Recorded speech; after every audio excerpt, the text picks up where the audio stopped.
কোনো মানুষের যদি শরীর খারাপ হয় না, কোনো মানুষের বাচ্চার শরীর খারাপ হলে তাকে ডাক্তার দেখানোর হাজার লোক থাকে।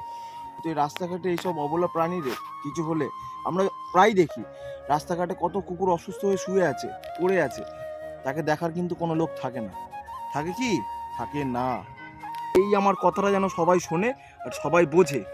দেশি কুকুরকে ভালোবাসুন, দেশি কুকুরকে বাড়িতে আশ্রয় দিন। আর বিদেশি কুকুর যা করবে এই দেশের কুকুরও তাই করবে। তাহলে কেন আমরা দেশের কুকুরকে মারবো? বাচ্চা ছোট কুকুর যখন হয় তখন কত কুকুর পথ দুর্ঘটনায় মারা যায়, খাওয়া পায় না, না খেয়ে মারা যায়। তাহলে কেন আমরা দেশের কুকুরকে মারছি এরকমভাবে? কেন মারছি? কারণ আমাদের ভালো লাগে বিদেশি কুকুর, জার্মান শেপার্ডস, এগুলো ক্রসবিট করে করে এদের অবস্থা আজকে খারাপ করে দিয়েছে। আমি চাইছি যার দেশের কুকুর তার কাছে থাকুক। আমি চাই আমার দেশের কুকুর আমার বাড়িতে থাকুক, আমার দেশের কুকুর বাড়িতে জায়গা পাক। আমি এটা চাই।